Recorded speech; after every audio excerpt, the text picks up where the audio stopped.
Raw crew, welcome back to the It's Not Fake Fan Cast. Again, we're a fan cast. We're not a podcast. Podcast reserved for journalists and reporters. We're not journalists. We're not reporters. We're not insiders. We're not bookers.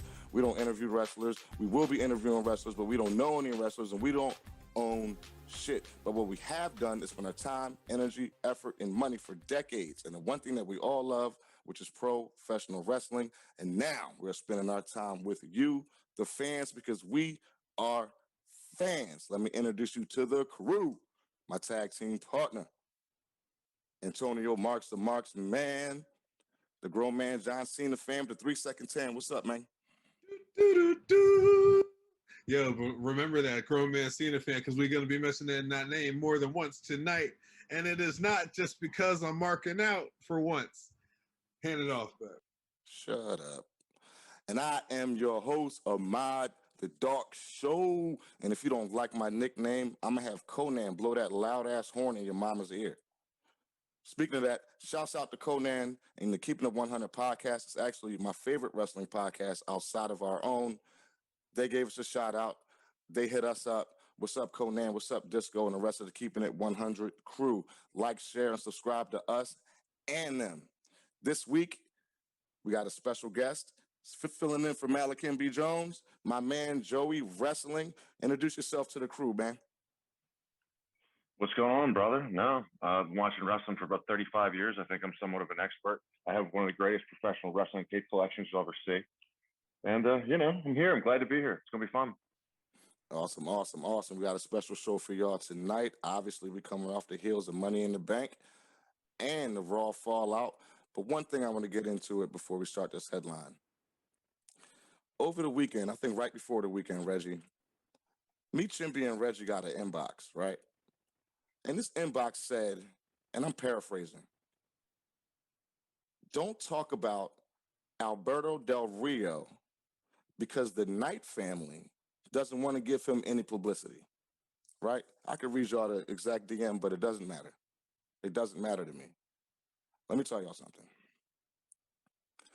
Until any of y'all, and I'm talking to whoever sent me this DM, talking about whoever's connected to the Knights. Look, bro, if just because you know somebody that knows somebody that knows somebody that knows the Knights, don't mean you can dictate what the fuck we say on this podcast. Until you put some pounds in my pocket, mate, you can't tell me what to say or do. We spend our time and energy and effort, like I said, on our own podcast. This is out of pocket. You don't do nothing for us. And don't threaten me like I'll never come on your pocket. Don't. We don't need you. Because this is what we talk about here, man. If it's wrestling, we're going to talk about it.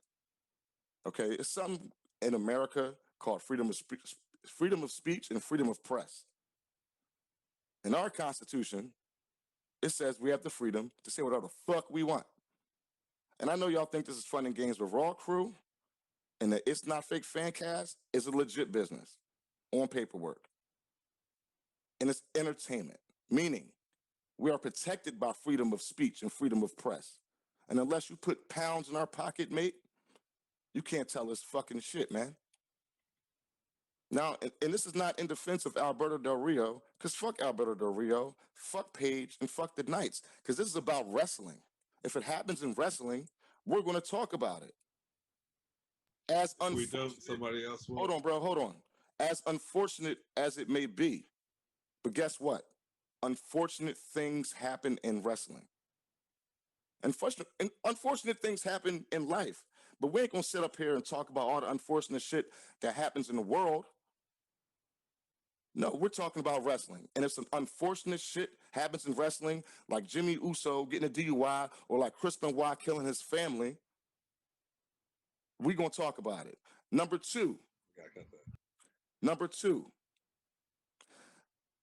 I'm so sick and tired of people coming on and getting judged, jury, and executed in the court of public opinion. If you're going to put allegations on a man and try to trash him and try to tarnish his image, then he has a motherfucking right to defend himself. And people are talking shit about Alberto Del Rio coming on Hannibal TV. Shouts out to Hannibal TV for putting that shit on there. Because a man has a right to come and defend himself, and a man has a right to fucking make a living. And because of these allegations, He's having a hard time making a living. Yeah, he's still getting booked. And on top of that, if this shit was that bad, he would be getting booked. Joey Ryan ain't getting booked. Velveteen Dream ain't getting booked. Alberto is, though. And again, I'm not defending Alberto Del Rio. I'm defending his right to defend himself. Because if it comes out in court that Del Rio really did this shit, then fuck him too. But until then, innocent until proven guilty in this country, mate. Reggie, Money in the Bank, brother. I think the headline of the whole show was my man, Big E, climbing that ladder and winning the Money in the Bank like I called a couple shows ago. Thank you very much. But Reggie, did you watch, and what you think about it? See, the funniest thing about the men's Money in the Bank match was I only got to see half of it because Peacock decided to be a complete jerk to what I understand today, the entire country. And like that whole match was choppy. If you were watching it live, everybody had to go back and rewatch it, which I did not. But what I did see was my man, Big E, coming out at the top of the ladder with the Money in the Bank contract. And I was like, oh my God, they actually let him do it. I never thought they would have actually let him do it. And I'm not going to front, like I had a couple people over here last night. We was all putting in $1 on each Money in the Bank participant. And after all the kind of hype their little game on Raw, I had to put $1 on my man Ricochet. I'm sorry I didn't put one on my man Big E, but I put $1 on my boy Ricochet. Stop. Before you continue, Matt, how the fuck you knew you was losing that money? You should have took that $1 and flushed it down the fucking toilet. Well, there was kids involved in the bet. But you took Ricochet. That's no way to teach the children. Go ahead, man. Continue. Either way, like the match itself was awesome from what I saw. Like I said, but props to Big E, man. The question is, where does he cash in? Because woo, no, let me hand off right there, Joe. I don't want to get too far on that. Like, hand off, bring me up. No, go ahead, man. What about the Money in the Bank match? I'll tell you what, man.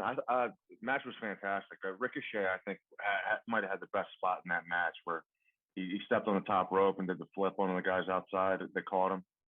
I mean, that was fantastic. Now, as far as Big E goes, you kind of see that coming when, like you said, we'll see when he cashes in. I always thought that. See, I think that the guys in the New Day, I think they've stuck with the New Day for way too long. I thought that Big E should have been turned heel a long time ago and maybe turned into like a Suge Knight type character because I think he'd be fantastic as a heel.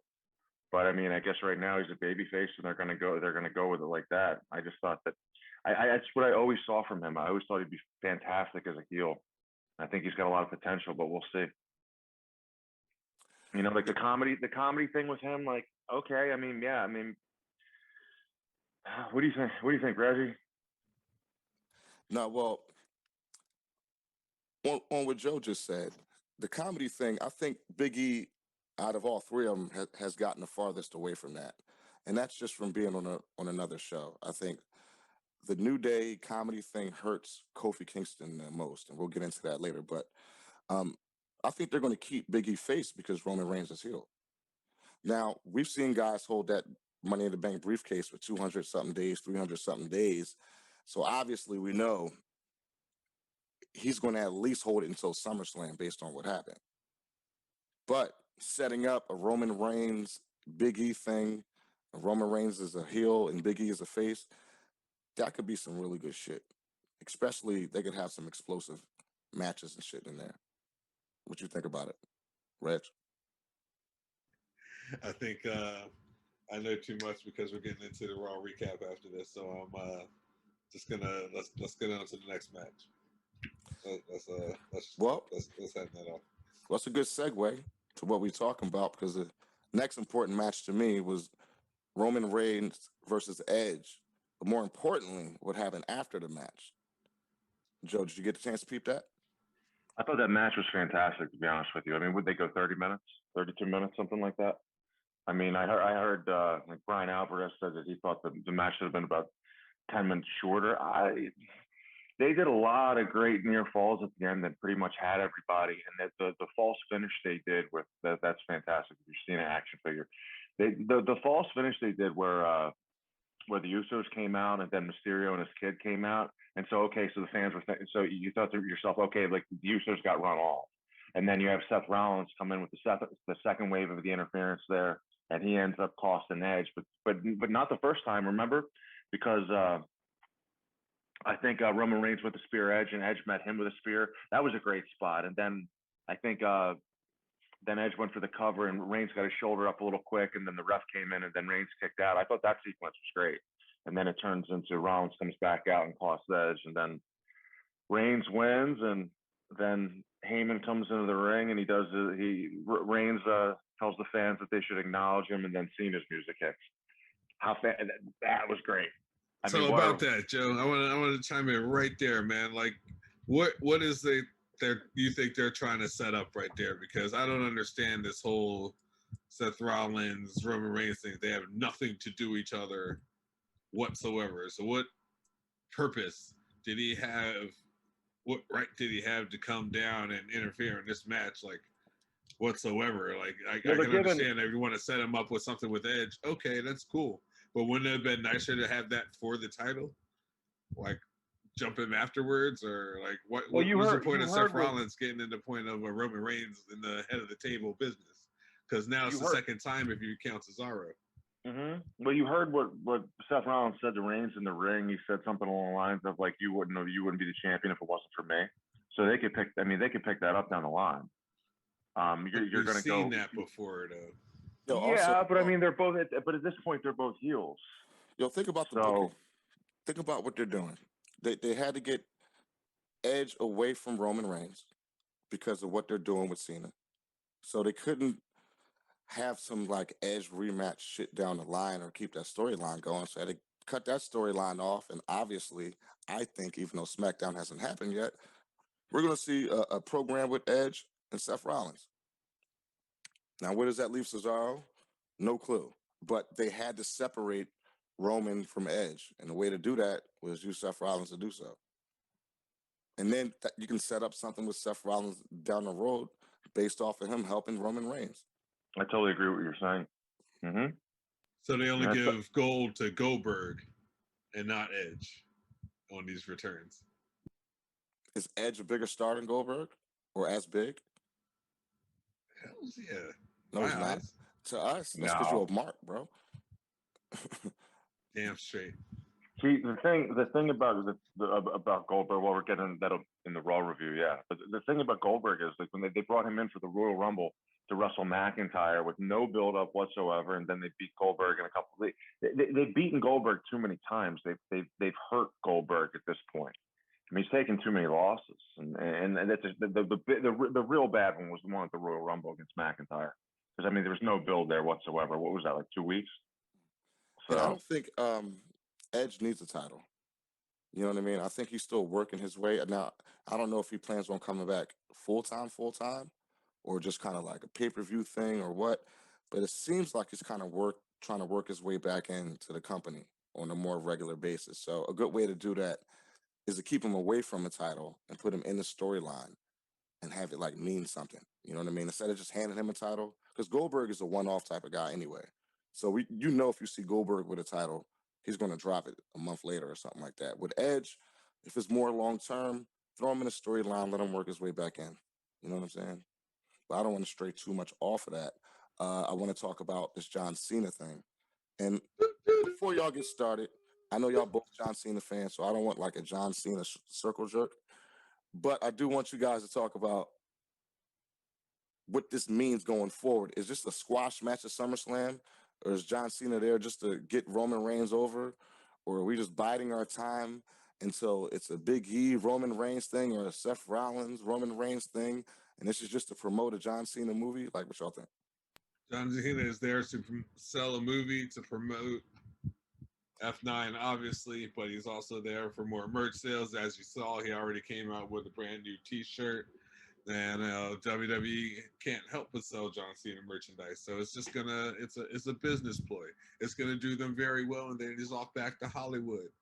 We all know what it is, but I'm happy to see my man back in the ring. And it'd be nice if he got that Universal just for that little bit, and then Wait, stop. I'm gonna chime. Stop, Hold stop, on, stop, stop, stop, no, stop. cut me off. No, And then I'm gonna jump in on Joe Nigga, and I'll say mute you. Big E can go heel I right will there by mute you. cashing in on John Cena. I will mute you. No. You're not. He's not breaking Ric Flair's record on some one-off. Oh yeah, fucking bruh. movie against Roman Reigns bullshit. Yep. Hold up. You don't break Money Ric Flair's, talks, bro. You don't break Money Ric Flair's talks to record. Vince. You don't break Ric Flair's record just to drop it a month later. They're not giving him that belt. You must be crazy. That's all it's about is numbers. You're not giving him the belt. The WWE lacks the WWE. The one thing that they lack right now is star power. So along with the things that you just mentioned with the merchandise and the business for SummerSlam and ticket sales and everything like that, you're getting a huge star. You just got an enormous boost to the roster that they had last week. I mean, we've been subjected to the Drew McIntyre Thunderdome era for the past year. So I mean, you heard that crowd. That crowd went absolutely insane for John Cena, because it was almost like, thank God, a real star, thank God, and that's why everybody was so happy to see him. I mean, this may be the worst talent roster, and I'm 39 years old. I've been watching wrestling since I was 4. This may be the worst talent roster I have ever seen in my entire life, and that had a lot to do with that reaction he got last night, because people were so happy to see that guy, and you realize how great he is. And I'm not even a huge Cena fan. I just respect him. And I realize how much better he is than everybody else. Marksman is. And everything you just said was the Hold on, one more thing I want to say. What we get from Cena also depends on his schedule and his availability. If he's only going to be around the SummerSlam or whatever, fine. Then, Reigns is going to go over or whatever. But if he's going to stick around, I mean, is he going to stick around? I don't know. It depends on how long he stays for. And then with Reigns, you hear that he's going to end up with The Rock at WrestleMania, but I mean, there's a long way to get there. So with Cena, it just depends on how long they have him for. I mean, if he's around for longer than SummerSlam, he could win. I don't know, but could. Well, what you said, they don't need him back. He's a great boost, though, to get them back on their feet, like right away when it starts like selling tickets in the live crowd. Like that's totally a business ploy, especially with like a fresh film in the box office. It's nothing but a business ploy. He will the top of the SummerSlam for SummerSlam and maybe like one show afterwards, if that. But I guarantee you, probably right after that, he fades right back away again. No. The top of the SummerSlam card looks pretty good. Looks pretty good right now. It looks a lot better than if you take 3 of the 4 guys in that lineup out of the top two matches there. It's entirely different. It looks pretty good right now. I never thought I would be a part of a John Cena circle jerk before in my life. I have to go take a shower. It's like, no. All right, next match. Now, it's good to see John Cena back, actually. I do want to see him get his ass whipped by Roman Reigns, but it is good for their merch sales. It's good for the live crowd. They brought him back at the right time. I'm okay with it. Next match was the WWE Championship. Well, the next most important match, in my opinion, was for the WWE Championship. Bobby Lashley versus Kofi Kingston. And while Kofi got in some offense, I kind of called this too. He got his fucking ass whooped. Kofi got his ass whooped in this match, and I enjoyed it. I thought that's how you present Bobby Lashley. That's how you push Bobby Lashley. If you're going to make him a monster, make him a monster. That's what I was saying. If you compare him to Brock Lesnar and Paul Heyman when you got MVP and Bobby Lashley, right? So turn him into Brock Lesnar. Let's go. That was reminiscent of the blood, urine, and vomit match at SummerSlam 2014 with Lesnar and Cena, when Lesnar squashed Cena. I mean, that was ruthless, though. That was that 16 German something like that. But I mean, it was in the same vein. And he fucked him up. Like, I mean, the Hurt Lock absolutely like looked like no offense back. He had like a little bit, but then it all just came to a complete halt, and he was just a ragdoll for the rest of the entire time. Like, I'm completely fine with that. I'll tell you what, man. I thought that match was perfectly booked. I thought what they did with Lashley on Raw last week and how they made the booking of the match. I thought Lashley was really good. I thought his facials were good. His intensity was good. His moves were good. I thought it was. I thought the match was perfectly booked. You know, and like with WWE, a lot of times that's not with the impression that they leave you with. But I think we got that last night in that match. I thought that was perfect.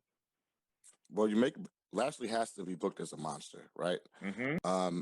And they kind of had him looking soft for a couple of weeks there with all the chicks. He's wearing the suits. He's smiling. The sunglasses all cool. And then he gets rolled up by Xavier Woods, and he's like, fuck that. I need to eye the tiger back. And he goes into Money in the Bank and fucks Kofi up. Now you book him. He's a monster. He's back. Like, it's believable now. He has this monster credibility going forward to SummerSlam. And we're about to see some shit. I don't really want to get into it yet. We got to get into Raw later on. But what you got for that, Reggie? Lashley versus Kingston. Lashley versus Kingston. I'd rather ooh.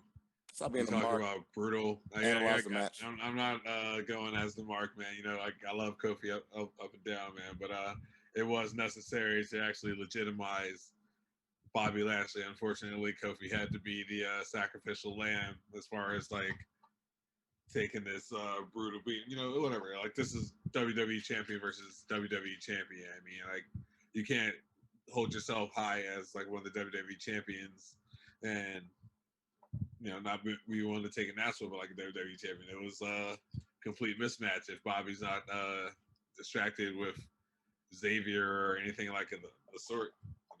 You know, he should be going all monster on a ball. Like, they've been downgrading him for a minute. So I gave it all to Bobby. Hurt business all day. But I was rocking Kofi's shirt last night, man. I always got the prayer of the mark in my bones. You knew Kofi was not winning that match, though. I don't mean I can't rep Boom Squad all day, baby. Because we talked about this, I think, a couple of shows ago, and Kofi had no fucking shot. I mean, this is the Bobby Lashley show. Because he didn't come out as Green Ranger last night. And it came out as some purple shit. He should have came out as Green Ranger and he would have won. What? So, and we'll get into more Bobby Lashley later on when we talk about Raw. To me, next most important match was the women's Money in the Bank match. Now, while this was a good match, I thought they had some good spots. I was confused on who won, Nikki Ash and the motherfucking blue pants gimmick. Because, hey, yo, that shit looked a lot like blue pants to me, man. It's like they took the blue pants gimmick from a few years ago. From the clearance rack. It's blue That's what I'm saying. Like, they went to the basement and was like, oh, look. I forgot about blue pants. Let's use this gimmick, add something else to it, and put it on Nikki Cross so she can come out looking like a fucking reject from a Comedy Central hero cartoon or something like that. But she won. I don't know why she won. I don't get it, Reggie. First of all, I'm sitting there watching that match. Everything was going, according like to Money in the Bank match. And I see the one ladder set up in the center. I see like climbing, and then like all of a sudden, someone else comes in, brings up another ladder. Someone else comes in, brings up another ladder to the side. I'm like, what was wrong with the ladder that's right under the center of the ring, of the briefcase? And next thing you know, there's 6 women at the top. Alexa Bliss, Fiend style, is buried underneath a pile of ladders, so she's out of the match like completely. And Nikki Ash climbs up to 6 ladders. Yeah, let me ask you something about that, because I only watched it once, but let me ask you this. I don't know if you really peeped this. What in the fuck was Naomi doing when Nikki was grabbing the fucking briefcase? Who was she hitting? Who was she battling with? Because it looked like she was hitting Nikki. And then Nikki just grabbed the briefcase. I didn't watch that part. I did notice earlier in the match, like Alexa Bliss is up there with Zelina Vega, and she started doing this mirroring thing again. It gets Zelina to just walk down. I think that was supposed to be hypnosis. Yeah, some kind of hypnosis kind of gimmick she was like working on her, and then she just like halfway down, and she just like zooms back up. Like, my question is, why Nikki Ash won? Joe, what you think? Why would they push her? Well, I mean, once we get in the Raw report, we'll cover that. We'll cover that. But they have been pushing Nikki in the past couple of weeks, pinning Charlotte and Rhea on Raw, like be it like interference from Charlotte or Rhea or whatever. But like wins in the book or wins in the book. You know, if it was AEW, she'd be #1 contender and John for pinning the champion and the contender multiple times. Let me know if you guys noticed this. I thought the star of that match was Alexa Bliss. I thought she's absolutely fantastic. I thought she was over huge. I thought she was over as a babyface. The other girl that I thought had a really, really good match was Liv Morgan. I thought Liv Morgan had a bunch of great spots in that match. She had a code breaker. She was over with the crowd. I mean, Natty Neidhart. I mean, she's as solid as a guest. I thought that was a great match, man. I thought those girls had a good night, and like I said, man, I thought the crowd was really, really with Alexa Bliss, and when they buried her in the ladders, they booed. You know, what do you guys think about that? I mean, I think Alexa Bliss during the whole COVID Thunderdome thing became a star. I think everybody at home was watching it, even though I kind of disagree with them stealing Bray Wyatt's character. She's still doing an amazing job, and I think I agree with you. while she's in the, while we were all in the Thunderdome and at home watching, I think she got a lot of fans. So when people were finally getting a chance to see her in person, I think she's really gotten over. She's a phenomenal actress, man. That girl's talented, and she's a great wrestler. Like she gives 100% out there. She's in it. I don't know if she's a great wrestler. She definitely works hard. Well, great perform, whatever you want to say. Like she's like the whole theatrics stuff. Like she's in what she's doing right now. I think she's really strong, man. I think she's better than a lot of men, to be honest with you. Acting wise, I would say so. Definitely. Yeah, that's what I mean. Acting wise, I think she's better than a lot of guys. She really dives into her character and makes it believable. I'll give her that. Liv Morgan is always taking hella bumps, man. I mean, I put my dollar on Liv Morgan last night, silly bet as it may have been, but I thought they were giving her a nice little I can come up push, like the same way they were doing Nikki. Like I thought she might have had a ceiling there. Well, she hit her ceiling already. You bounced right back to the bottom of the ladder. I hear that. So speaking of women putting on a great show, next match I thought was important was Rhea Ripley, champion, versus Charlotte Flair, challenger for the Raw Women's Championship match. Now, I believe this was the second longest match. Definitely the second longest singles match behind Roman and Edge, but this match was crazy, back and forth. A lot of spots, a lot of different things happened during this match, and I didn't think Charlotte was going to win again, but when all else fails, give Charlotte the belt. What you got on that one, Joe? I thought it was a real strong match. I thought I think they told a really good story. I thought the psychology was good. They weren't wrestling at 1,000 miles an hour like you might see certain guys work. I thought it was a much better match than a lot of the matches we see right now. I thought the ending sequence was excellent when Charlotte whatever snapped, whatever they want to say, and she had that. She smashed her leg in the ring steps. I thought that was fantastic. I thought that was really good. So I thought it was a great match. I thought it was really storytelling. And Rhea did a good job of selling that knee injury too during that match. What did you see? The way Charlotte looks, she looks a lot different right now. She's leaner and it looks a little different in the face. Did you guys notice that? She had work done, bro. She had some work done. She had some work done. Yeah, like what's going on there? It looks like she had nose job and chins and shit like that going on. She definitely had some kind of work done. I think she got the Roman Reigns veneers put in too. The big chomper Jones. Yeah, she was especially a little brutal at the end of that joint last night. She's like, "Yo, fuck you, yo!" Like I'm going in on you. Like you want to play dirty? Like I'm the daughter or the dirtiest player in the game. Do you understand who you're going against? Like that's the Charlotte that came out last night, yo. Like now, how many title victories does she have now? I think that's 9.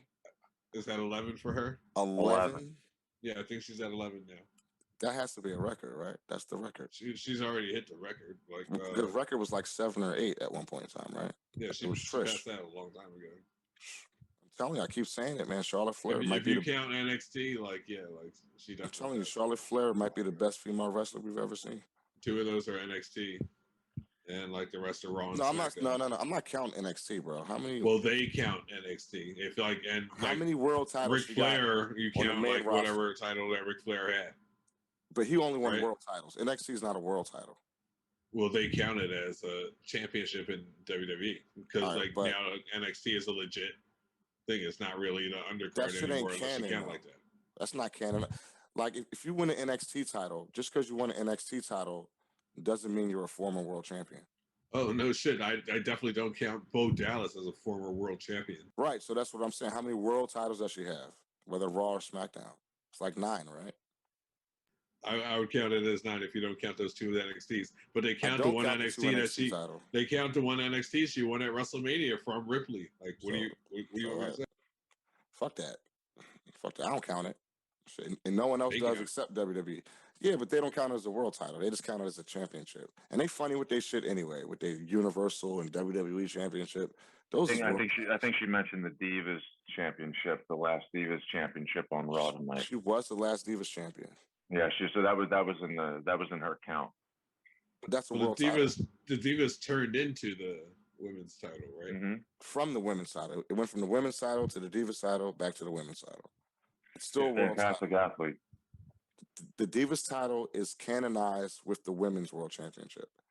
The NXT title is something separate. That was my point. But you know one thing. Go ahead. No, go ahead. I was gonna say shouts out to Charlotte for winning another title because I think she's the best wrestler we've ever seen. But I was gonna move on. You got something to add to that? One thing I wanted to say. Did you guys notice the announcing crews tonight? Do you have any thoughts about that? Because I thought Pat McAfee and Michael Cole were fantastic. Jimmy I thought it was Yeah, Pat McAfee. I was actually giving him a couple props last night myself. Yeah, like he was really good. He was terrific. It was such a change, and he was really good with Michael Cole. He was like a young Morrow almost. I won't go that far, but like he could bring a good pop to the mic. I thought he was great. I thought they worked really well together. Those two. Did you just compare Pat McAfee to Mauro Ranallo? As far as being next to Michael Cole, yes. Like he's got more sports in him. You know what I mean? Like he's more of a sportscaster. Mauro Ranallo is one of the greatest combat sports. Yeah, but like he can bring pop to what he says, no matter what he says. Like that's the thing. Like Mauro doesn't bring pop to what he says. Mamma mia! Well, I'm telling you that Mauro does, and I'm saying that's what Pat McAfee was doing last night. That's where I'm going. Yeah, I don't like Pat, so it doesn't matter if you personally like him. Like he did a great job on commentary. I'm just like jumping in on what Joe said. He has a point. And I'm just disagreeing with you, Cena fans. That's all.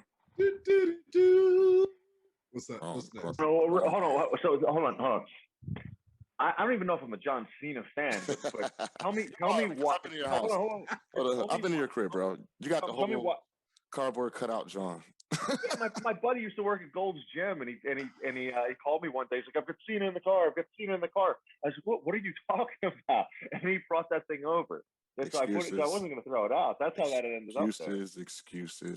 No, I don't.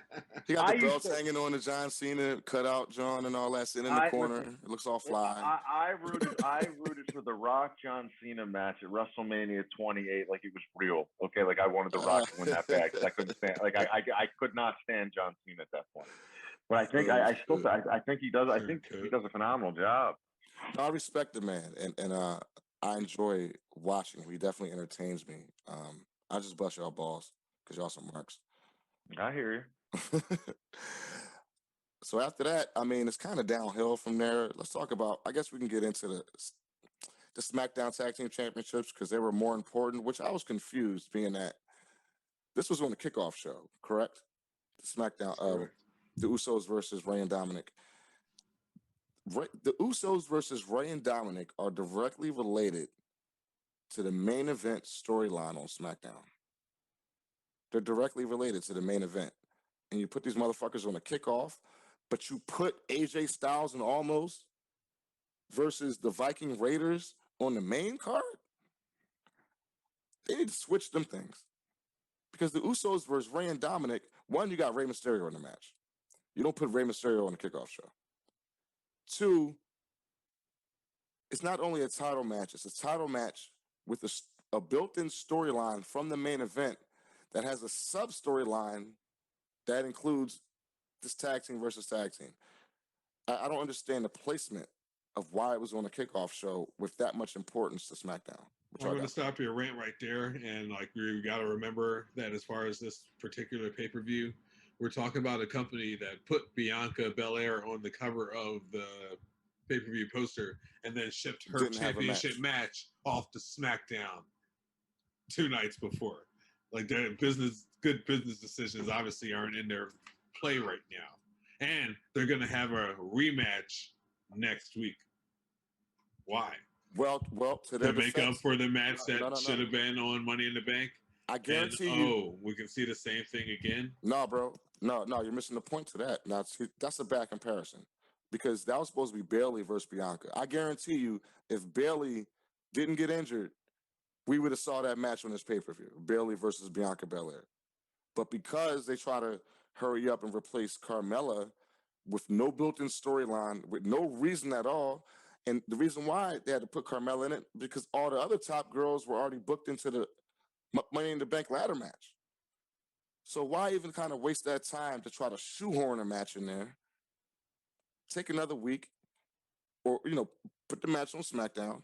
Take another week, build something towards it instead of wasting it on this pay-per-view.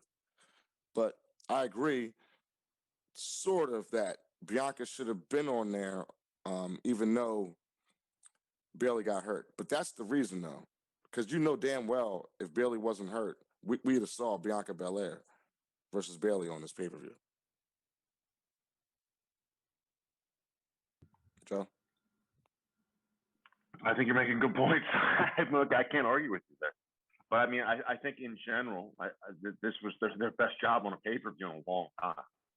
So you went from a company that hasn't been turning out quality material that made any sense for a while. I think this pay-per-view is a huge step up for them. And I think they got a lot more right than they did wrong. I mean, I thought everything they did on this pay-per-view made sense. I thought, I'm pretty critical of WWE sometimes, but I think they got this one right. I thought this pay-per-view was outstanding. No, I like the pay-per-view. I was just wondering why they would put the Usos and the Mysterios match. I don't know. I'm not sure. I don't know what their reason was for that. Because that's the main event storyline, basically. Mm-hmm. And that's exactly what we're going to be starting SmackDown with after John Cena starts it. Just saying, he's going to be starting SmackDown for sure, and then getting interrupted by Roman Reigns with the Usos, and the rest will be water. But who cares? Usos tag team champs. I love the Usos personally, so I already knew Batman and Nightwing were going to lose the tag team titles eventually because no. Sorry, guys. So that takes us to my fuck that match of the night: AJ Styles and Almost versus Viking Raiders. Who gives a fuck, man? Y'all can talk about that if you want to, but I didn't give a shit about this match.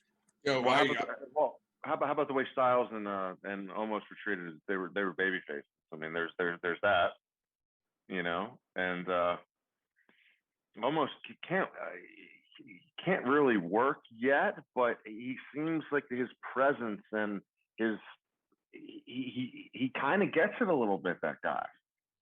That's what I see from him. I mean, yeah, can he wrestle? Doesn't look like it yet, but everything else, he's got some poise. He's got some facial expressions. He's in it. I mean, that's what I see from him. What do you, Reggie? I mean, you guys pick that up? I mean, the guy doesn't suck. Like he doesn't. Other than him looking like some Marvel Wakandan bodyguard, this will actually put on like a good show last night. Like I will give Almost a little bit more credit than I gave him for WrestleMania because he was actually doing stuff. Now, this dude was beasting the Viking Raiders around like rag dolls, and these aren't like dudes. All right, you know what I mean? You come out with a combined weight of 500 anything, you're like against some big dudes. Like this boy literally gorilla pressed Eric. And that, for a boy as big as Eric, that's a long way to fall. That's like having Montez's forward height jumping off the top rope and missing. Like the way that boy hit the mat, it was over after that. And I saw that, I'm like, all right, I can't hate on him too much anymore. That was actually kind of cool. So I will give Almost a little more props. And AJ, definitely let him get a little bit more of that wrestling in like of his own to get that camera time in. So I appreciated that match for that part alone. Like I'm starting to believe in Omos a little bit because he's buried with that Raw Underground gimmick since the time he set face on WWE camera, and nobody knew who he was. That wasn't a bad match at all. It served its purpose. I mean, they featured Omos. They're obviously pushing him. They're building him. It accomplished something, and the crowd was into it. And I thought all four guys had a good performance, to be honest with you. Like that's what I thought. Like that almost. I look at that guy like this guy can't work. He's just what are they going to do with him? Nah, man. Like he's got some things. He can develop a little bit. He learns how to work a little bit. I also thought like when I first saw Braun Strowman, I thought the same thing. He turned out to be pretty good. Now I'm not saying Omos is going to be Braun Strowman, but all right, I'll give him a chance. What's the payoff with Omos, right? Like, what's the payoff going to be? Obviously, they're not going to keep these tag team titles on him. Is he going to turn on AJ, do some heel shit, turn on AJ, and be a face? This got to be building something with him. They can't just keep him this big monster dude. You got to do something with this guy. I'm just waiting for him to show me something. I mean, he's shown me a little bit more and more as time went on, and this is the most I think we've seen from him in a Money in the Bank match. I just feel like I'm still waiting for something with him. I still don't, even though he's a tag team champion, it's weird. I almost don't even feel like he's a main card superstar. You know what I'm saying? He still feels like a novelty or a gimmick to me. So I'm just They waiting to see skipped where him they're straight going. to the main card. They skipped him straight to the main card. Like it's not like he earned his spot anywhere. All of a sudden, here he is. Same thing with what's his name, Dabakato, or AKA General Nasir, or whatever he is. Like those are those two giant bulls that popped in Raw Underground, and they had nothing else to do with them. So, hey, we already put you up on Raw. We might as well find a spot for you on the main roster. Like, forget NXT. They skipped their way there. It either goes to help you or hurt you in WWE. Yeah, I think they could have built almost better in NXT, in my opinion.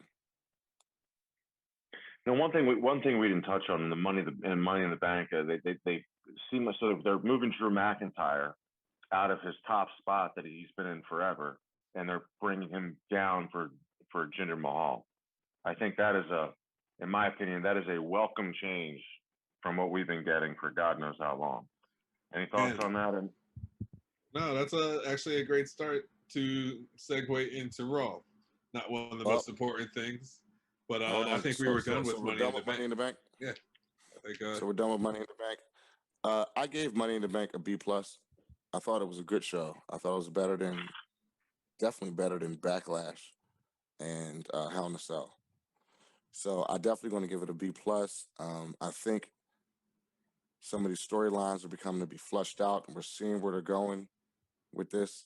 Even before Raw, we're starting to get into the summer season, so to speak, in WWE. Because it's kind of a lull right after WrestleMania, and then Money in the Bank hits, and now we're starting to move towards SummerSlam. So I gave it a B+. I enjoyed it. I always look at a pay-per-view and I judge it by what I watched this pay-per-view again. And I would definitely watch some of the matches again. What you got for that, Reg? B+ is actually very accurate. I'll give it a B+.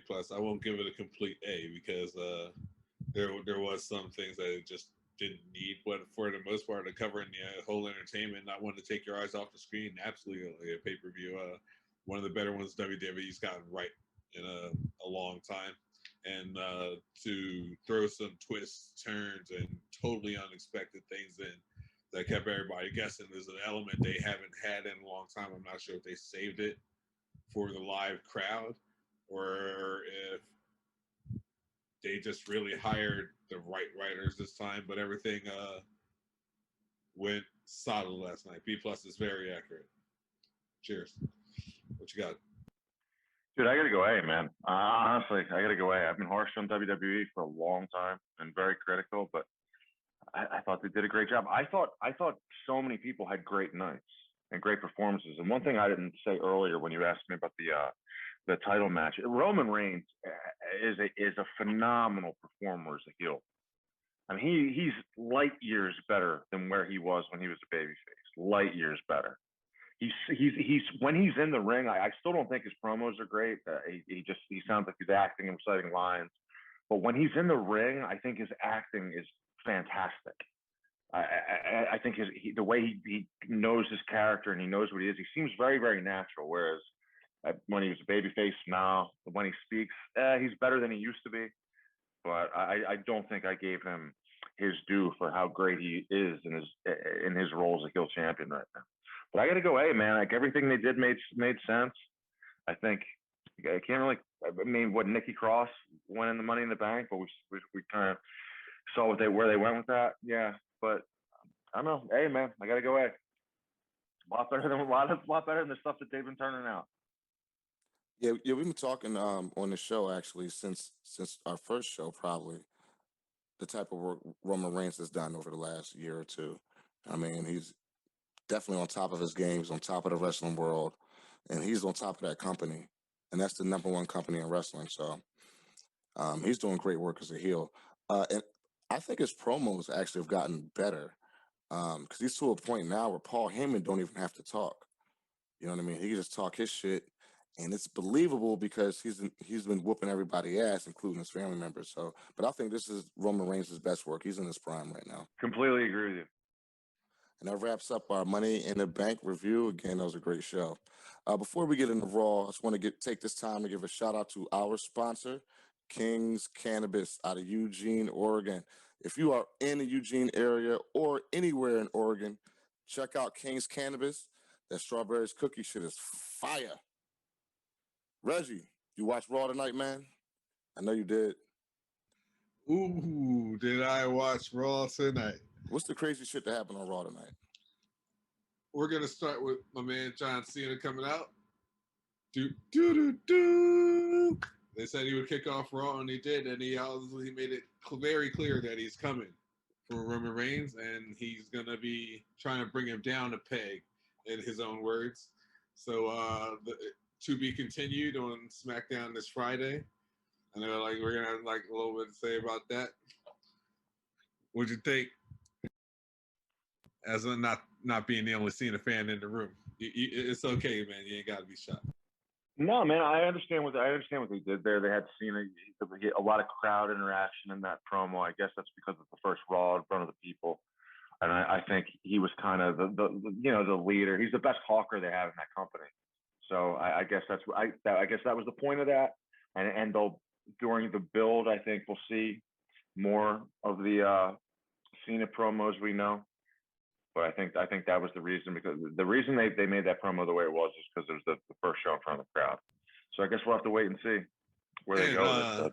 Them joining that up with Riddle at the end actually made that hilarious, like the dude, like kind of thing. Like I like that's like Riddle's been popping the crowd himself, so like to have them both like up there and like the crowd was like actually all for that. It's all for them, man. Welcome back to the WWE verse kind of show, man. Yeah, that's exactly what that was. It was like welcome, like you just said. So, but I think they'll turn up the seriousness with Cena probably starting Friday. You know.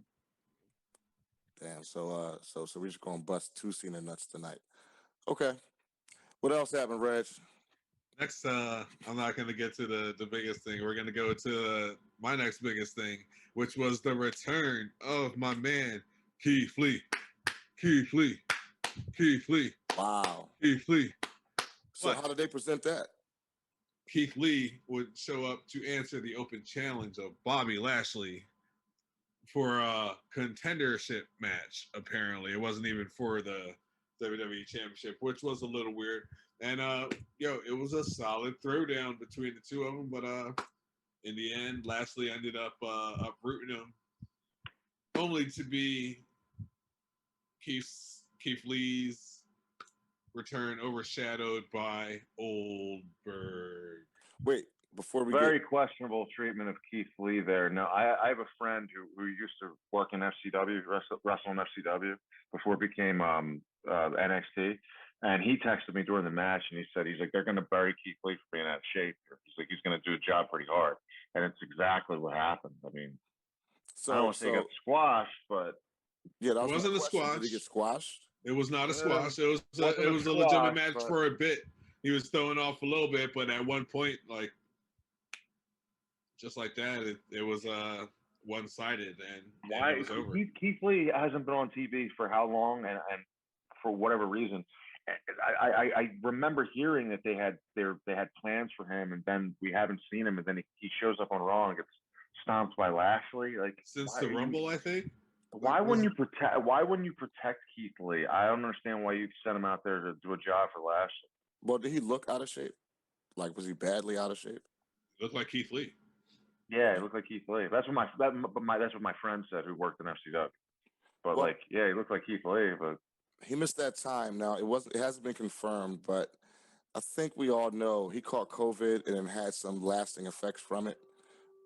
Whether it was due to his size or whatever was going on, but he definitely had some kind of issues going on. That's why I asked how he looked.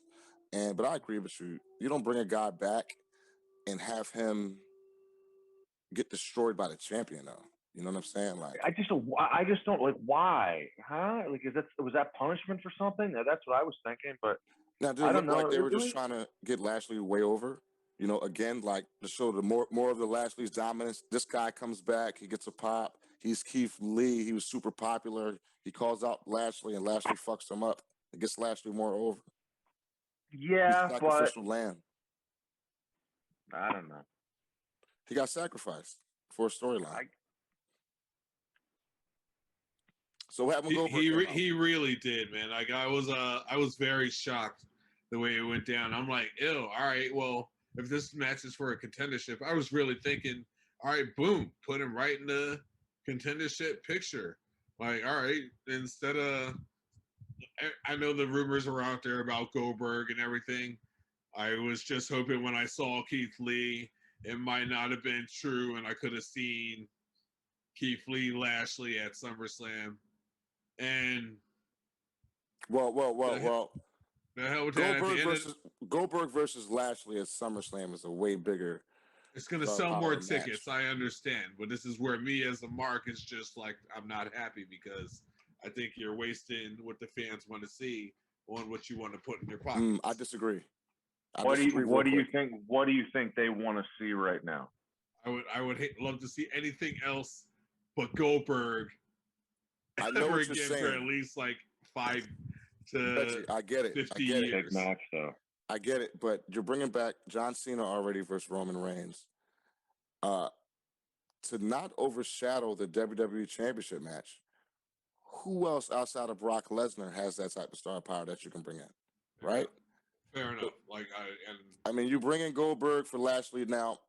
As long as he doesn't go over, I think it's okay because then you show the dominance of Lashley. Because if you think about it, if Lashley beats Goldberg has come back and beaten Brock Lesnar. He came back and he beat The Fiend. That's major, right? If he comes back and loses to Lashley, that shoots Lashley to the moon. He already lost to McIntyre.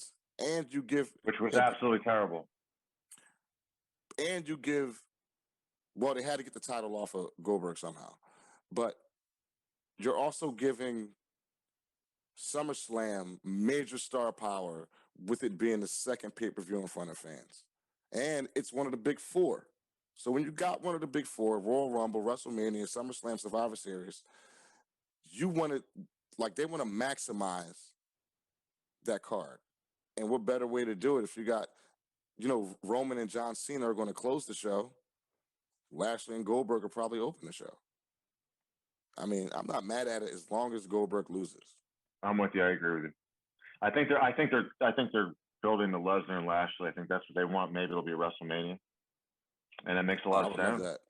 That's where I think it's going. See, I ain't mad at that either. So think about. I wouldn't be. I think unless it looks a strap. Lashley goes to strap. Yeah, it looks like if that's the case, it looks like Brock will come in as a face. We'll see how they do it. Well, it's a long time between now and then. He has to come in as a face to keep the Lashley dominance. But if you think about the WrestleMania card, if Lashley's still champion by then, he's way over.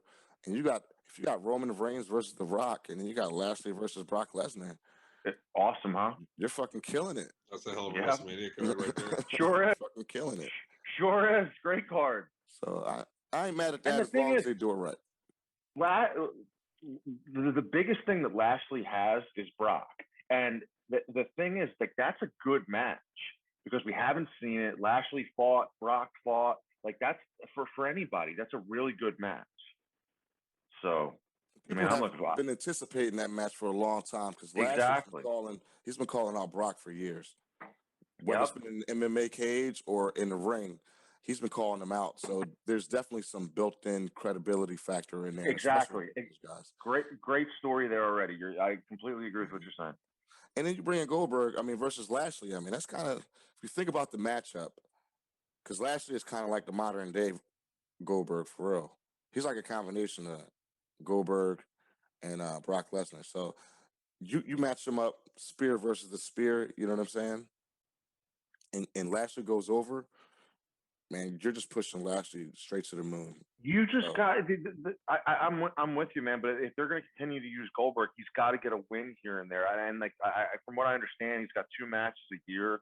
Like he lost to McIntyre at the Rumble. He's going to lose to Lashley at SummerSlam. Like, it's to a point. If Goldberg didn't get a great reaction tonight, they like chanting Goldberg, but were they actually cheering for him, or they just wanted to chant Goldberg? One of my things about Drew McIntyre is, like, what's his thing? 3, 2, 1 Claymore. The people like interaction, and they like that all the countdowns and all that cheap shit. And like, when Roman Reigns was hated when he was a face, but when he would do the stupid 10 clotheslines in the corner, everybody would count with him. So again, I don't really think Goldberg got a great reaction tonight. And sure, people like chanting Goldberg, but you're damaging him, and you can use him fairly effectively, but you've got to give him a win here and there. If you're going to use him, you can't just job the guy out. It's stupid.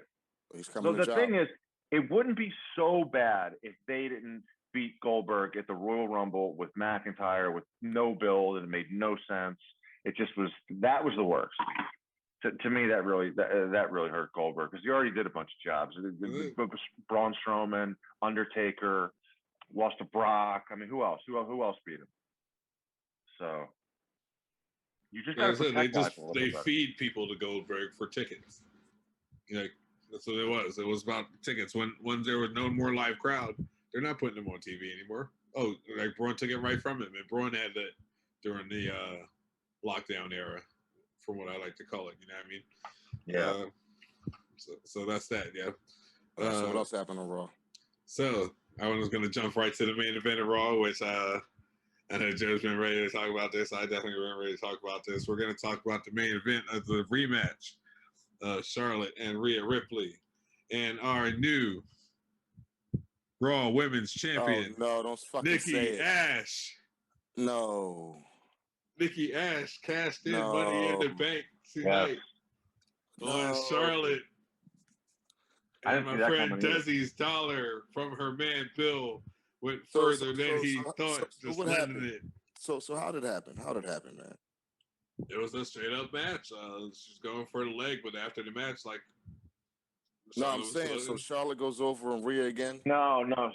Charlotte took the heel DQ finish. She hit her with the belt, and then got the belt and bounced out. And then Nikki Cross cashed in, hit her with the briefcase, and hit her with a crossbody. That was it. No, she didn't hit her with the briefcase.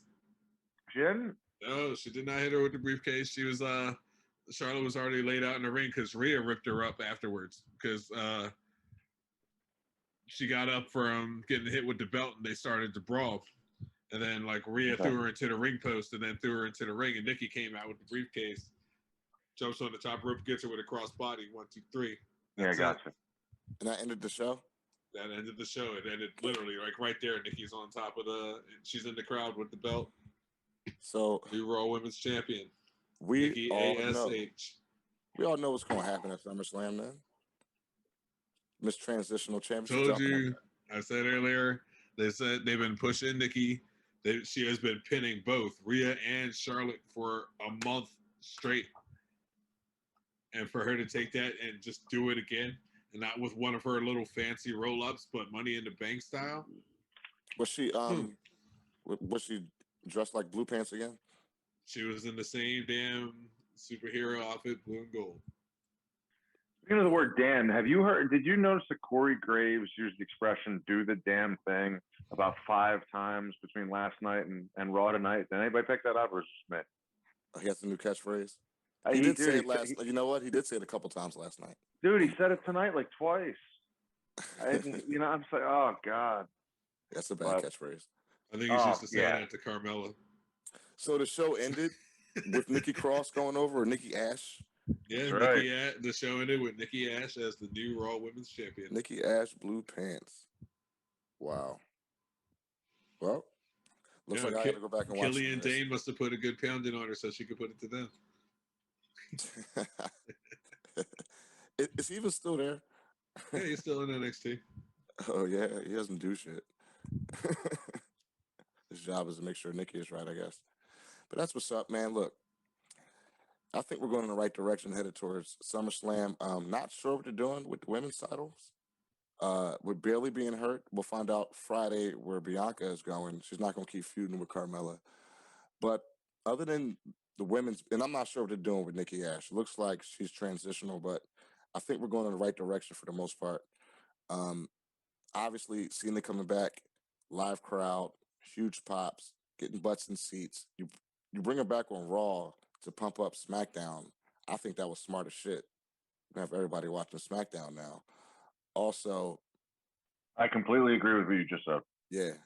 And you're bringing back Goldberg to put him against Lashley. You're just bringing back star power all over the place. And this is what they should be doing right now because, like Joe said, there was a lull real bad in WWE, especially post-WrestleMania. Because WrestleMania I thought was awesome. And then after that, it's been shitty. So it's a great way to bounce back and kind of kick off, the summer going into the fall. I believe in the fall, we're going to have a Night of Champions. Huge difference in the quality of the show last night and tonight as opposed to the previous weeks. Huge difference. Reggie, you see that, man? Like, it's not just me seeing this, right? No, absolutely not, man. Like, there's definitely been a higher quality of everything. It's been very much enjoyable. That's like the reason, like, I can't tell you the last time a WWE pay-per-view got to be anything on my list. So they definitely did something right, and they're doing it the right way. Let's just hope they stay on this direction and stop trying to compete. Just do the damn thing. Oh God! Yeah, there you really just say that. Yeah, like I should like Corey Graves with that, right? You shouldn't even have said nothing about that, Joe. Yeah, I know. I'll tell you what, man. Like that Cena come back last night. That was a great moment. That's up there with some of the best returns ever. Like that's gonna be in those compilation videos. Like when Brock came back after the WrestleMania with the Rock and Cena. They already had a top 10 on WWE.com of John Cena's top 10 returns. Of course, that's because he had so many surgeries. That's he did that one Jericho style though. Like, remember when Jericho came back with the glowing jacket? Like his whole thing just came out, walked around, didn't say a word. That might as well have been the same thing. This is so much Cena porn going on right now. Hilarious. Absolutely hilarious. All right, I can't wait to see SmackDown. I can't wait to see where they're going. I can't believe I'm saying it about WWE, but they're going in the right direction. Well, that wraps up Raw, and let's get into our next segment. Y'all favorite segment, my favorite segment, everybody's favorite segment is Top 5. And in honor of the pay-per-view, and especially we had a cash-in tonight on Monday Night Raw, we are going to be giving you the top 5 Money in the Bank cash-ins of all time, in our opinion. And I will go first because I always go first. My number 5, top 5 Money in the Bank cash-in of all time is Edge. Not the first time he won it, but the second time he won it. If y'all remember, Edge beat Mr. Kennedy for the Money in the Bank briefcase on Raw. And the very next night on SmackDown, he cashed it in. And I believe he went heel as soon as he cashed that in. Because I believe he cashed it on The Undertaker, I believe that was. That was great. My number 4 was CM Punk when he cashed in on Monday Night Raw in 2008. The reason why I got this one is, one, this was the birth of main event CM Punk. and he went on to be a Hall of Famer after that, in my opinion. One of the greatest superstars of the current generation. And also, he's one of the few guys, and the only guy on my list to cash in on a not pay-per-view. Actually, Raw, actually Edge cashed in on SmackDown, but that's after beating somebody for the briefcase. CM Punk is the first guy to win the briefcase and cash in on a Monday Night Raw. My number 3, and I was going back and forth with number 2 and number 3 on this one, but my number 3 did end up being Kane. The reason why I wanted Kane high on this list is for 2 reasons. One, Kane cashed in the same night he won it. That's just beastly. Like, he didn't give a fuck. He won the Money in the Bank pretty fucking easily. Then he went in and he destroyed Rey-ass Mysterio, fucked his ass up.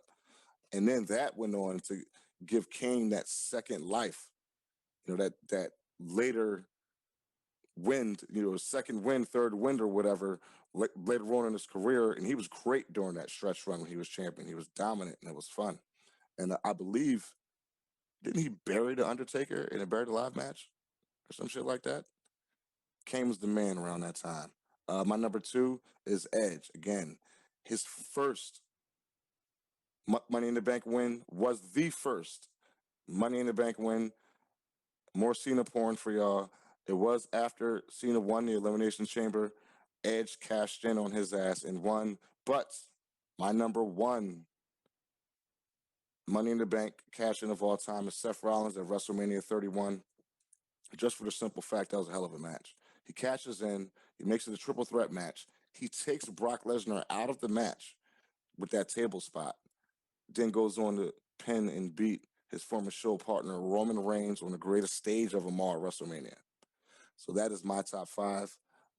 Again, Edge's second victory was number 5. CM Punk's first victory, because Edge and CM Punk are the only 2 guys to win it twice. Kane's victory in 2010. Edge's first overall victory at the Elimination Chamber against Cena, and Seth Rollins at WrestleMania 31, which I got for my list. I think your list is solid. I'm going to go kind of on the same route. We got a couple matches here. We always got a couple matches, but of course, my list is going to be a little bit different than yours. So I'm jump don't in. tell me. No. Just let me go. Just let me go. Like, go ahead.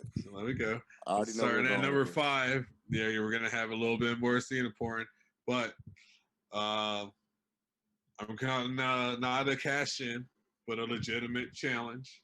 RVD making the one night stand set up back in 2006. Nobody can take this as no bullshit cash in.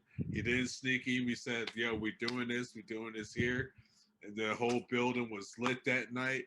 I remember the sign clearly on the side of the wall says, if Cena wins, we riot.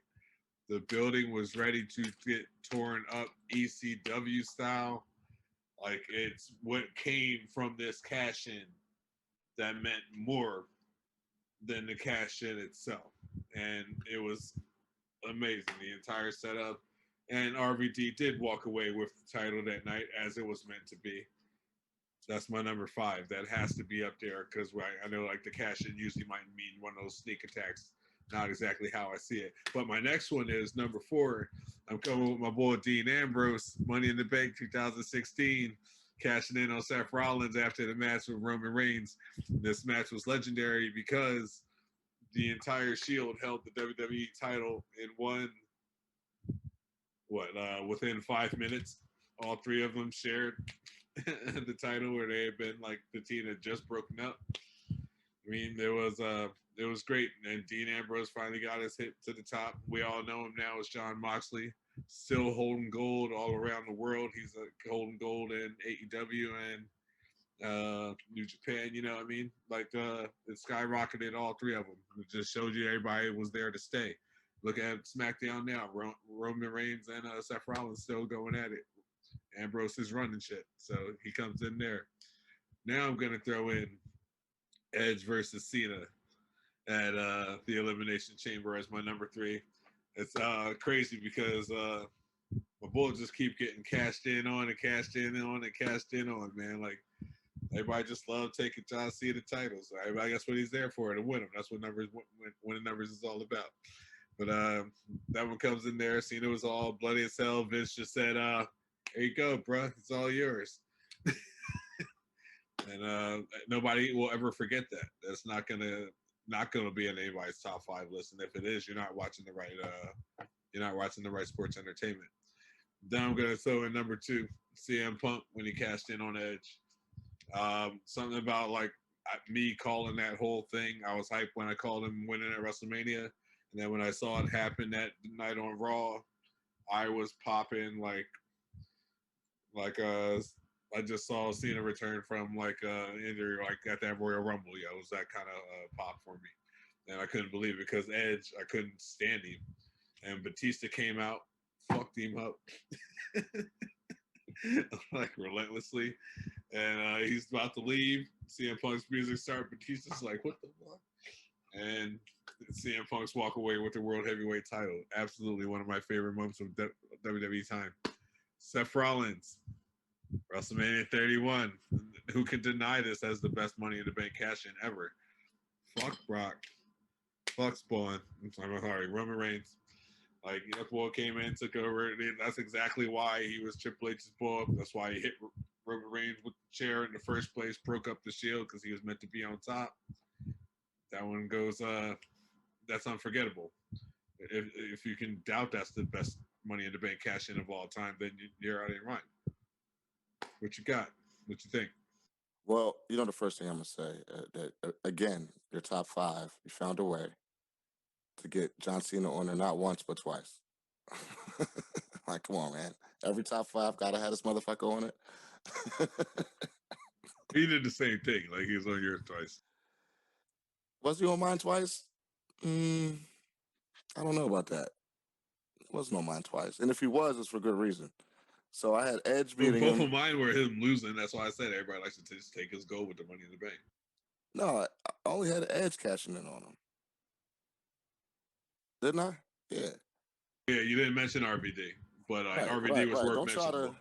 All right, whatever. Don't try to put me in your Cena porno. But actually, it was good though, man.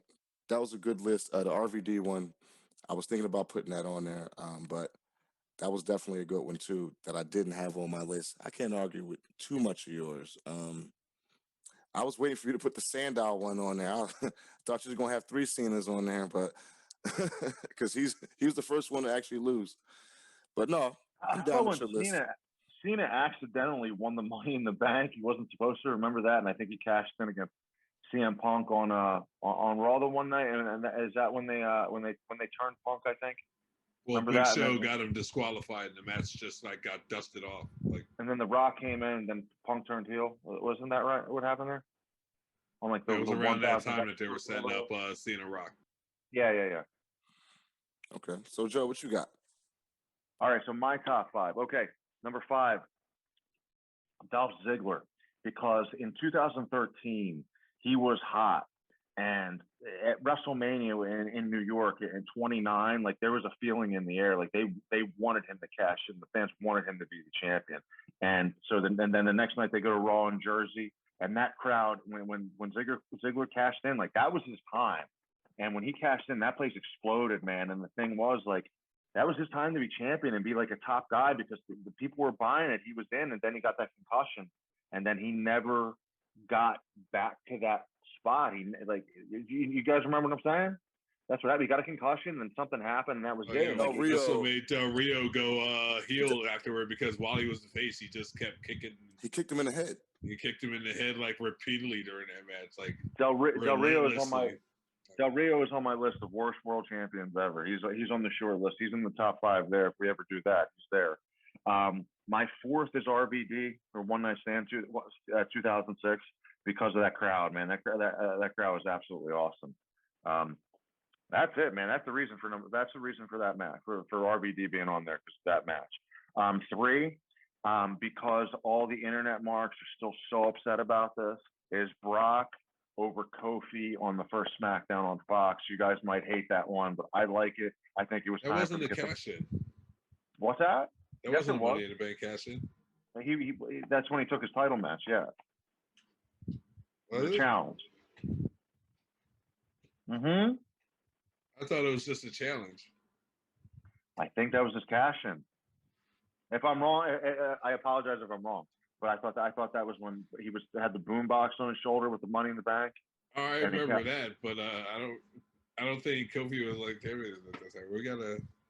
I thought, all right, maybe I'm wrong. Okay, well, all right, forget it. All right, so if I'm wrong, I'm wrong. Number 2, I'm gonna go with Seth Rollins at WrestleMania 31 in San Francisco, and my reason is because absolutely no one wanted Roman Reigns to beat Brock Lesnar in that main event. Absolutely no one, and they found a way out of it, and they found a great way out of it. That match was that was a phenomenal match. Those guys killed each other. That was great, and I know we all watched it being like Roman Reigns is going to beat Brock. Like nobody wanted that, and like I said, they got out of it, and it was a good moment. And 2015 was a good year for Rollins. I don't think he's ever been the same since. Character-wise, work-wise, anything. He was really hot that year, and when he hurt his knee, he just hasn't gotten back to that. Now every year he's had a couple good matches here and there, but 2015 he was absolutely phenomenal. That match he had at the Royal Rumble, that triple threat with Brock and Cena, was incredible. The match he had at SummerSlam that year with Cena, when he did absolutely everything. He did the frog splash, the pedigree, like just 2015 was a phenomenal year for Seth Rollins. The guy was just incredible. And like I said, I don't think he's ever been close to as good as he was in that year. And my number 1 cash-in would be Edge the first time, because that made Edge. And then look to where he went after that. Like, that made him a main eventer. He got over. He stayed there. And apparently the story is that Vince was the guy that wanted that to happen. And when he handed him that briefcase, and not only was Vince the only guy that wanted to put the belt on Edge or give him that spot, like everybody else didn't. And then when Vince handed him the briefcase, the story is he said make sure he said prove me right or something like that when he handed him the belt. And I mean, Edge made the most out of it, man. Like look where that took him. That was great booking, right timing. Like that really helped make him. And he certainly didn't drop the ball after that. So that's my top 5. I want to look up. I'm sorry if I got that one wrong. I always thought that Brock cashed in his Money in the Bank. I found it. So Brock cashed in on Seth Rollins. He did? Yes. Yep. Oh, man. Well, I'm sorry about that one. At Extreme Rules. It's all good. It's all good. But I do want to speak on your number 1. I believe that was the birth of the Rated R Superstar, wasn't it? Because after he won that, him and Lita had sex on Monday Night Raw in bed, right? So when was he did that time, the live sex celebration? Right. After he won a title. So after that, he was a Rated R Superstar. And that just propelled Edge to superstardom from there. But yeah. Sure did. Brock Lesnar did cash in on Seth Rollins after winning in 2019. He cashed in at Extreme Rules. That's right. So, but no, it's all good, man. You know what I'm saying? That was a good list. I'm not going to trash your list. That was the first time. No, you had everything on there. It was correct. I mean, again, the RVD thing was dope. Edge, that crowd was wild, man. That's why. I had a hell of a crowd reaction. And Edge was the reason why RVD won that match. Mm-hmm. You know what I'm saying? So you know how I said, like, how I brought up Ziggler and how that concussion screwed that up for him? RVD had to get caught with Sabu with pot in the car, and that fucked up his title run. Remember that? Yep. And he had to drop it on Raw in like a triple threat match. It's just a shame shit like that happens. Yeah, and again, Dolph Ziggler was hot at that moment. It was unfortunate. Sure was, man. It was unfortunate that Alberto, I think he missed the mark on 2 of them shots and kicked him dead in his head. I think the one sent him out of the ring, from what I believe, and he was out for a while with that concussion. He just never bounced back. He did win the title again after that, but I believe he dropped it a day later, something like that, or a couple nights later. So he never got back to that point, especially with the audience. I mean, they were behind him 100% around that time, and shit. I guess the people in that WrestleMania crowd, because I was there at 29 in MetLife Stadium, the people wanted Dolph to cash in that night, and by the next night, like they did do their, you could feel it in the air. It was tangible. They were frantic. They wanted him to cash in and be the champ. Like that was one of the things you could hear the people talking about that they were waiting for at WrestleMania, and they saved it for the next night. And that crowd in Jersey blew up. So shame that happened, but I guess Alberto Rio is dangerous, huh? Mate. Yeah. Now, You know, yo, I think Paige. By the way, I think Paige was a phenomenal. I thought Paige was excellent, like a performer. I thought she was good promo. I thought she could work. Like I really liked her. I thought she was good. I thought she was a great talker, man. Sometimes they gave her, God knows what type of material they gave her, but she had really good delivery. I was in New Orleans when she won the Divas Championship from AJ. I was popping with everybody, man. Like, cause I was a huge fan of Paige in NXT. She was a legitimate performer. Like, she could put it down. Well, Paige introduced. Well, she was a part of the beginning of the Divas or the women's evolution in WWE when she had her matches with Emma. I believe before that, and me and Reggie used to joke about this. We used to time the women's matches on Raw and SmackDown on pay-per-views because they were never no longer than 2 or 3 minutes. But once Paige and Emma did their thing, when they finally introduced the NXT women's title, I think they gave them more confidence in the athleticism and the work ethic of these women. So shouts out to Paige for ushering that in. I put him on so hard to that match. It was such a good match. It was like probably the longest women's match I had seen in like so long, and it was all legit. The second I saw Paige give Emma a superplex from the top, I'm like, wait, what? They let y'all do that? Yeah. Because they didn't back then. Like, no, you guys aren't supposed to wrestle. You're supposed to look good and pillow fight and shit. Like, no, like these women were like women wrestlers, man. Like the women's revolution was real. And back to what I was saying earlier, look, I wasn't bashing Paige. I was bashing a motherfucker. Yeah, I know.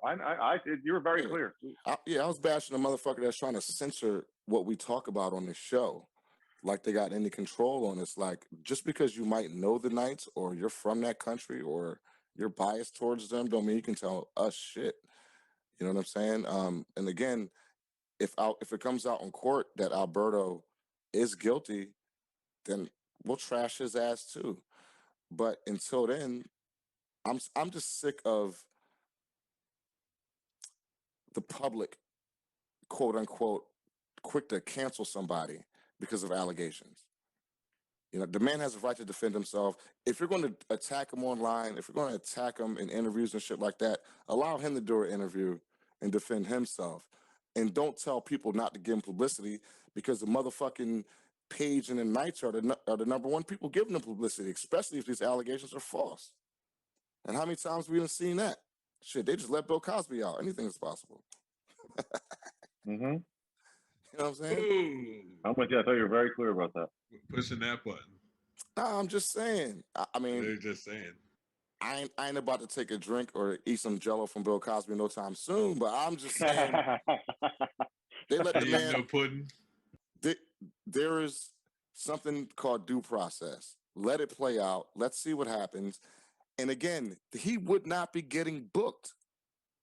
I mean, Joey Ryan isn't getting booked because of the shit that he's dealing with. Velveteen Dream should never get booked ever again. But Del Rio is on like what, 5 upcoming shows?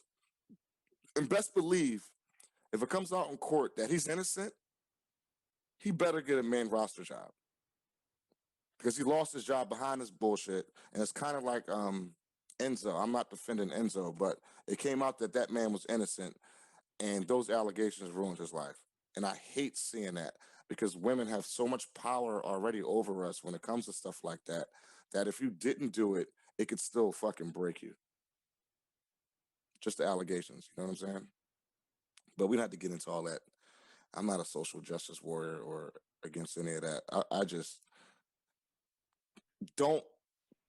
I'm with you, dude. I'm with you. I get it. I feel the same way. Don't tell us what the fuck we're gonna say on the show. Buy us some cameras and I'll think about letting you dictate, bro. You know what I'm saying? That's what we need. Put some pounds in the pocket, mate. Yo, send us some crumpets and shit, yo. Then I'll think about it. Some fucking Twiglets. And keep them fucking Aston Martins too, shitty fucking cars. But yo, again, thanks for listening, guys. That wraps up the show for us. Joey Wrestling, thanks for coming on the show, man. Hey, next time we have you on, we're going to get into it about your VHS tapes. Some of those obscure matches that a lot of people may not have seen or that you've forgotten about. We always talk about those. I think one of my favorites is Brian Pillman versus Regal. No, I'm sorry. Chris Benoit versus Regal from the Brian Pillman Memorial back in 01. A lot of people don't know about that match. There's a lot of good matches out there that a lot of people don't know about. And glad to bring you on board, bro. Dude, thanks for having me, man. What you got for the people on the way out? A lot of fun. I look forward to coming back. Absolutely, brother. Reggie, Antonio Marks, the Marks man, grown man, John Cena fan with a 3-second Tam. What you got for the people on the way out? Yeah, I want to say, everybody, thank you for listening. Don't forget, share, subscribe, and please keep coming back. We love your attention, like we love sharing our point of view with you. And, you know, like, we want to hear what you got to say about the wrestling world. So feel free to drop that line. Talk to y'all soon. One thing I want to say about my tape collection real fast. Like Amal was saying, I have a lot of things that a lot of wrestling fans don't know exist. So it'll really open up your eyes to a lot of different things that have happened. That, you know, the WWF shows in Japan where you saw Hogan wrestle with Tenryu against the Road Warriors. People don't know that happened. I have all that stuff, and it's great. So we'll definitely be getting into all that and a lot more, especially on upcoming shows. Gotta have him meet our boy, the Oracle. Oh yeah, that'll be a great conversation. We will bring the Oracle on. You guys don't know Pete yet, but you will. It's one thing I want to say. Like Reggie said, like, share, subscribe, but also comment. You motherfuckers don't never comment. You act like you want to watch the show, but you don't comment. We'll get 100 views and no comments. So, like I said last time, the first one of you assholes to make a comment, I will send you $100 in your Cash App. And do not comment with just your Cash App, because I'm going to disrespect you. Hilarious.